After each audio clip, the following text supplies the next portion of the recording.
ecstasy in the most, you know, scratching his armpits, or the Zen monasteries where you you sweep the floor, and you are supposed to do that with a kind of a mastery, and that will give you a feeling of perfection in a sense. And so what you're saying is that in any walk of life, in any area of human endeavor, it is possible to enter into this state. In fact, you even suggest that Adolf Eichmann, working in the Nazi extermination camps, might have experienced a sense of flow. Well, I don't remember saying that, but it's possible in these kind of bureaucrats to enjoy the kind of organizing and setting things up, and yeah, but that's a good point, because I'm not saying that flow is necessarily a good thing. It's not an end in itself. No, ultimately, there needs to be more. Right. I like to use the analogy of energy. You know, energy we can use for good and bad purposes. I mean, fire you can use to burn a house or cook a meal. Electricity you can, you know, shock somebody to death, or light your house and whatever.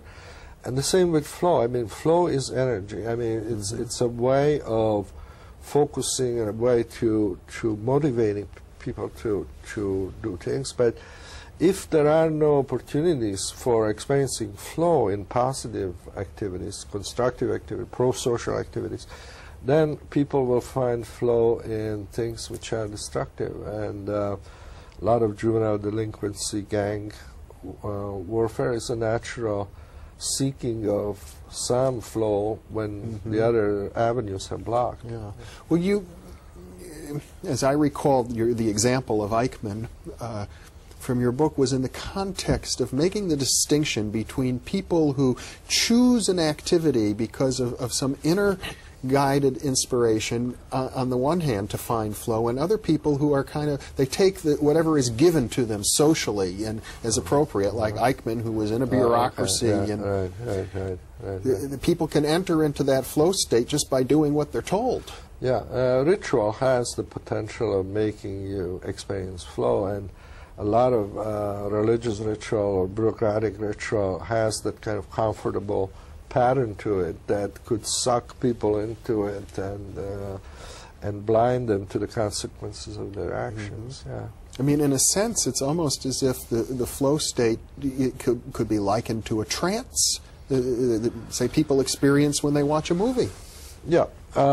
It's possible to get flow also from reading books, and in fact reading books is one of the most frequently mentioned leisure activities that produces flow, because when you read a good novel you kind of lose yourself, you identify with the characters and with the epoch and setting and so forth. So that a good movie, a good theater, so you can do it. But see, one of the essential things about flow is that it comes when a person's skills are well matched to the opportunities for action or challenges in the environment. So the question about you can't have flow in an activity where you're not using skills or there is no challenge. And many people, for instance, never get involved with a book because they have the inability to use the skill that's needed to read a good book, which is to empathize with characters, to imagine, to play in your mind the scenery, to see the people moving and the houses and whatever else there is in the book. And if you don't have that skill, you know, it becomes very tedious, and it's just words on a page, and you don't get involved, you don't get lost. So. It sounds like, well, one of the points that you make is that to really optimize the experience of flow, you want to take activities where you have the skills, but where you're also challenged, but where you can succeed. Right. I think one of the problems is that people often don't realize the skills they have, or they think that, okay, this is not for me, I can do it.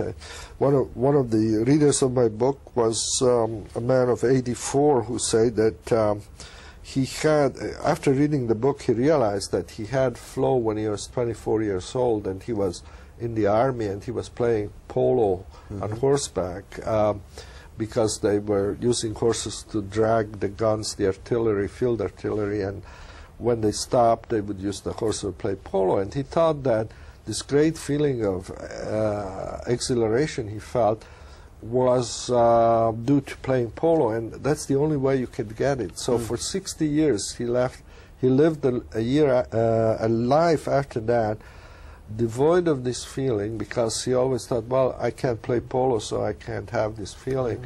And after reading the book, he started gardening, he started cooking, he did a lot of new things, and said, my gosh, you know, I feel just as good as I was at 24. But, you know, 60 years in between with none of this feeling. I guess maybe a great deal of what we call the midlife crisis is people realizing that they're losing some of the old things they used to do where they entered into that state. Yeah, that's very important, because as you develop, as you grow, you mature, hopefully, there are new opportunities opening up and old ones closing up. Like, for instance, many men try to prolong their athletic, the flow they got when they were in college or, you know, 20, and so they keep trying to use their body as the only way to get flow from. And that's a losing proposition. I mean, sooner or later, I mean, you can still run marathons when you're 80, but that can't be the sole source of flow anymore. You have to begin to look at other options and other possibilities. Same thing with, you know, people whose flow comes from work. Many people have their strongest flow experiences on their jobs, from what they do, their profession, their vocation, and once they have to retire, they lose that challenge, and there's no more opportunity to get that. And then many of them wilt and kind of collapse internally. Well, in virtually every instance, I think you point out that there's a force that works against flow. You call it entropy, and it's a physical principle that operates throughout the whole universe. Things tend to run down. They tend to run down, and it's hard to get at a higher energy state when you're in a lower state. So you come home tired from work or from school, you know, and what do? I mean, you need a jolt of energy to get to start to play an instrument, or to change and go out on your bike, or to do something that will produce flow. So most people, instead of putting out that initial energy that will get them this feeling of enjoyment, they rather go with the entropy. They let the tiredness take over, and then what do? They have a drink, another drink, and maybe watch too much television, which in large doses is not a good way of using one's life, or they read trashy books and so forth, because that's all very easy. I mean, it doesn't require skill, doesn't require challenge, it doesn't produce challenge. So I think that is a problem, that flow is a high energy. It gives you a lot of energy, but it requires a certain initial input before you can really go.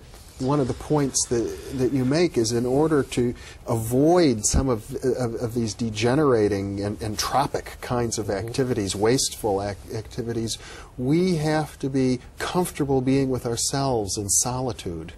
Yes, yes. And that's one of the most important, interesting things.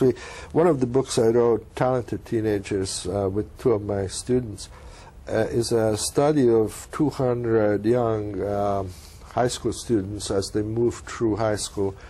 All of these kids initially were seen as having very high talent in math or music or art or science. And as you see them year after year, as they move